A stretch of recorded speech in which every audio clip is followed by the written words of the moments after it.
Lots going on over in Europe and Asia. How should the U.S. government respond if Russian military forces enter Ukraine? When we look at our military being deployed and look at what we should be doing, we first have to look at what are our true interests there. And what are we protecting? American citizens, American interests, American soldiers. And for me, it's a matter of we should have already done something about what's going on. We should have put in place the opportunity to open the Keystone Pipeline. We should be working with the European Union to take our natural gas that we're burning off.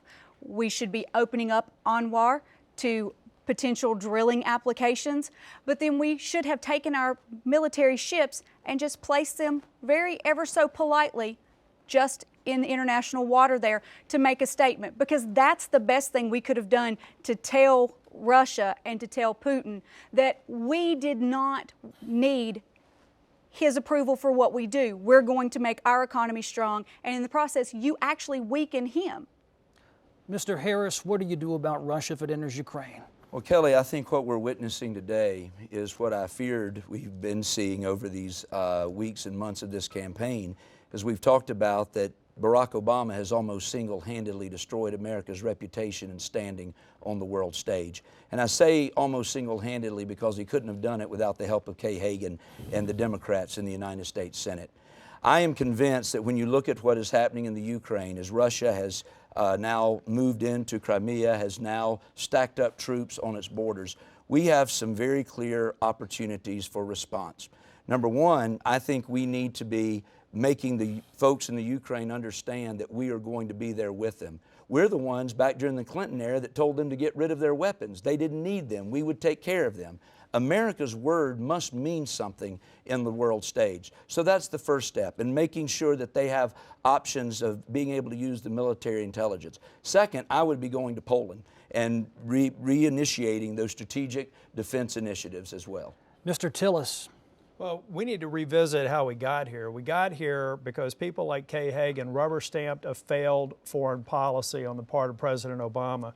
We're weaker than we were when he came into office, when Kay Hagan came into office. We're viewed as weak in the Middle East. We're viewed weak in Russia. Russia is going back to its playbook from the Cold War. And we need to go back and take a few lessons from that same playbook. Ronald Reagan won the Cold War without firing a single shot.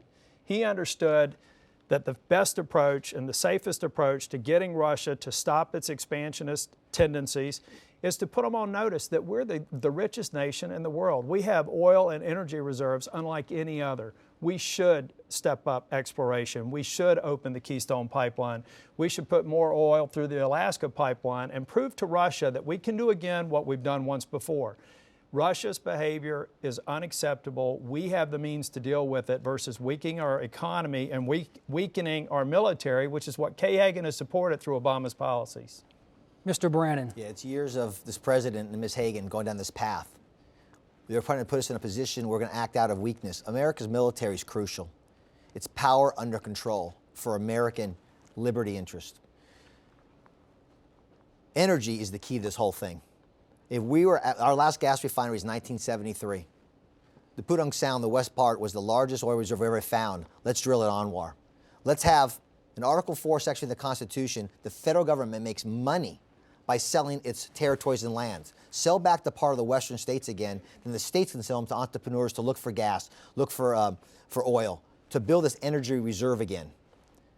We must go back. Jefferson and Washington warned about permanent allegiances. Washington said in his farewell address that if we do those things, we may actually spill our blood and treasure for things that are not for American interest and liberty. Got to go back to those core principles. Mr. Harris, 30 seconds. I agree that we need to be very careful in any kind of action that we would take militarily, but I also understand that where America's national security interests are at stake, that must be on the table. And when you have Vladimir Putin, who said himself that the worst tragedy of the 20th century was the demise of the Soviet Union, we must be willing to have on the table the ability to look at that and realize that the rebuilding of the former Soviet Union is in the national interest of the United States to stop it. Mr. Tillis, half minute.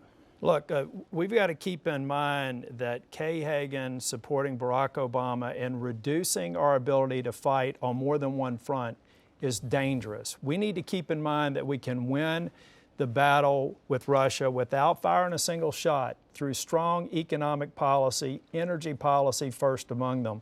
We need to be certain that the American people know what's at stake. We can solve this problem. Kay Hagan created it. I can fix it. Mr. Brannon. Again, it's the key of the many years of these bad policies under this president. But one of the best books on foreign policy, Senator Taft's book in 1951, he stressed that it's a defense, our military is a defense for individual liberty. We cannot overstep those bounds, but the only way to do that is if you're the strongest man in the block, you're not going to be fought for. It's crucial, energy-wise and military-wise. I love the phrase power under control.